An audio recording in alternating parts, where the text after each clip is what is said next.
Doctor Who's one of the most successful television shows that's ever been on the air, and naturally, people have tried to make movies of it. Well, you've seen the title of this video, so you can guess how well that went. I'm Sean Ferrick for Who Culture, and here are 10 failed Doctor Who movies and why they didn't happen.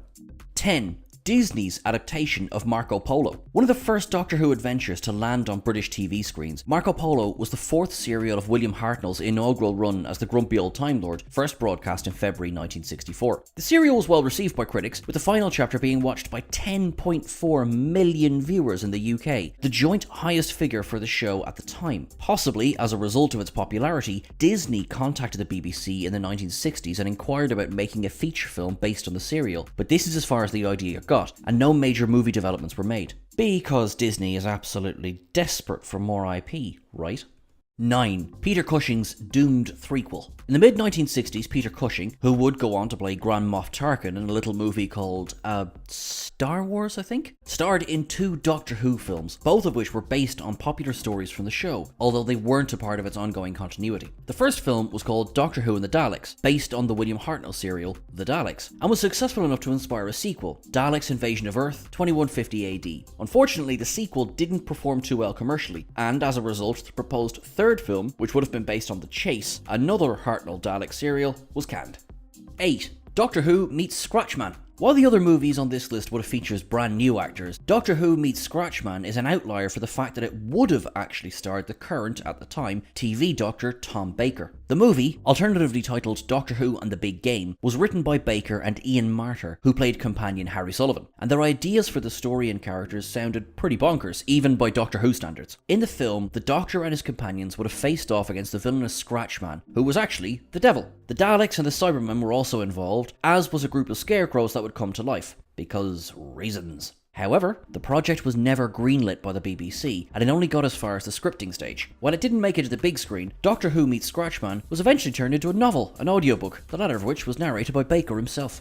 7. Doctor Who and the Cricket Men. Another movie idea floated about during the 4th Doctor's tenure, Doctor Who and the Cricket Men was first written as a TV serial by future script editor Douglas Adams. The story was set to revolve around the titular Cricket Men, a sinister android race that came from the planet Cricket. When the script was turned down by editor Robert Holmes, Adams took a few years and reworked the story into a full-length movie, which he submitted to Paramount Pictures in the early 1980s. Unfortunately, they also turned it down, and Adams was forced to concede that his idea would never make it to the screen. Just like Doctor Who meets Scratchman though, Doctor Who and the Cricket Men was turned into a novel and audiobook, with the audio version being read by Dan Starkey, who played Commander Strax during the Matt Smith era. 6. Paramount's Michael Jackson blockbuster. A lot of famous actors have been tipped to play the Doctor over the years, but one of the weirdest choices was easily pop star Michael Jackson, who was Paramount Pictures' #1 choice to play the character back in 1988. Apparently, the studio's interest in Jackson was driven by the success of the Warner Brothers movie Moonwalker, which was a box office hit and also starred Jackson. If Jackson declined for whatever reason, then the backup plan, bizarrely, was to ask Bill Cosby.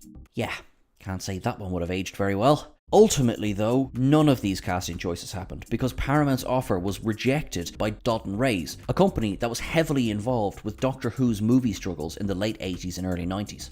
5. Alan Rickman, Last of the Time Lords. Randy Lefissier and Jean-Marc Lefissier's excellent book The Nth Doctor covers the numerous attempts to get a Doctor Who movie off the ground in the late 80s and early 90s, during the gap when the show was off the air. The first script covered by the book was developed by the aforementioned Dalton Reyes, a company formed in 1986 by some former Doctor Who crew members. Dalton Reyes secured the film rights to Doctor Who and tasked Mark Ezra with penning a script, which he turned in August 1987, with the uninspired title of Doctor Who the Movie. Although Dalton Reyes liked Ezra's script, they felt that the project needed someone more experienced and respected within the entertainment industry to up its credibility, and so they called in Johnny Byrne, the creator of ITV's Heartbeat and writer of several Doctor Who episodes, to do a rewrite which was retitled Doctor Who The Time Lord. Now that the company had a script, they had to shop it around Hollywood to potential financial backers, which proved extremely difficult. The budget required for an effects-heavy sci-fi like Doctor Who was substantial, and there wasn't a studio that was willing to take the gamble, even though major stars like Alan Rickman and Donald Sutherland were floated around as possible leads. After a few more rewrites, which introduced ideas like the Doctor suffering from amnesia and Gallifrey being destroyed, the script had its title changed yet again, this time to Doctor Who: Last of the Time Lords. However, this revision was never fully completed, with Byrne maxing out at 75 pages. When Dalton Rays kept hitting a brick wall in its search for a Hollywood partner, the company sold those precious film rights to the French outfit Lumiere Pictures, which soon began working on a movie of its own.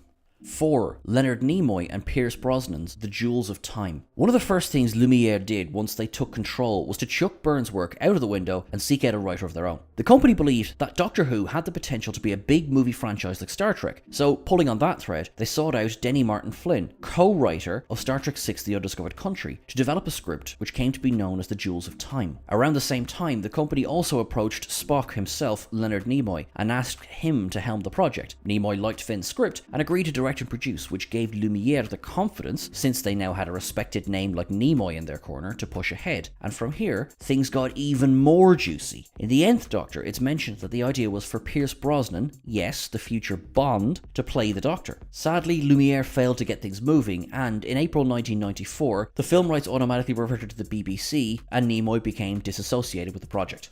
3. K9 standalone movie. It was announced in 2015 that K9 was set to get his own movie, with a targeted release date of 2017. Titled K9 Timequake, the project was developed by Bob Baker and Paul Tams, creators of the short-lived K9 TV show, which aired a single season in 2009 and 2010. The movie was set to feature the robotic dog facing off against famous Doctor Who villain Omega, but when 2017 came and went with no sign of the movie, suspicions began to grow that it had been cancelled. Out of nowhere, the next development arrived in 2018 when it was reported that a multi-million-dollar K9 TV series was in development that would launch before the feature film, with more updates promised in early 2019. And that's the last we heard of this whole thing. 2. Harry Potter director David Yates' radical idea. One of the most random movie news stories of the decade, director David Yates, who helmed the Harry Potter movies in the Order of the Phoenix onward, as well as the Fantastic Beasts spin-offs, once came out of nowhere and said he was working on a Doctor Who movie. In 2011, Variety reported that the filmmaker was working with BBC Worldwide's Jane Tranter to develop the picture, with Yates himself stating that he was looking at writers, and that he was going to spend 2 to 3 years to give the show a radical transformation into a big screen movie. At the time, the main show was going incredibly strong, with the David Tennant era having recently finished and Matt Smith in the middle of his. Doctor Who had never been bigger, which led to a lot of fan backlash over the idea of Hollywood taking the show and twisting it into a disconnected 2-hour sideshow. Seemingly aware of this negativity, Yates started to downplay the movie in early 2012. Then, a few months later, former showrunner Stephen Moffat told EW that the film was a weird fantasy, and that Yates had never even signed on to do anything Doctor Who related. In 2015, Moffat once again shot down the idea of a Doctor Who film, and Yates hasn't said anything about the project since those original reports. 1. Sony's collaboration with the BBC. Sony had an absolute nightmare in 2014, suffering a data hack which resulted in an enormous amount of confidential emails being brought to the public's attention. Hell, even a copy of the Spectre script was leaked. One of the most interesting discussions revolved around the notion of a Doctor Who movie. In a January 2014 email sent by Andrea Wong, a higher up at Sony Pictures Television, it was said that the BBC television team was facing pressure from BBC Worldwide to make a Doctor Who movie, but that the creative team behind the show didn't want to go down that route. The emails also mentioned an 8-year timeline for the Doctor Who brand, and that a film would certainly be included in that timeline. Technically, there are still a couple of years left on that 8-year timeline, so there's a very slim chance that this movie could still happen between now and 2023. I might not hold your breath though, just in case. Do you think we missed anything in this list? Please drop it into the comments below, and don't forget to like, share and subscribe. Remember, you can catch us over on Twitter at WhoCulture. You can catch myself at Sean Ferrick as well. Till I see you again, make sure you look after yourself, make sure you look after your friends and family, make sure you keep things wibbly wobbly. Thanks guys, you're awesome.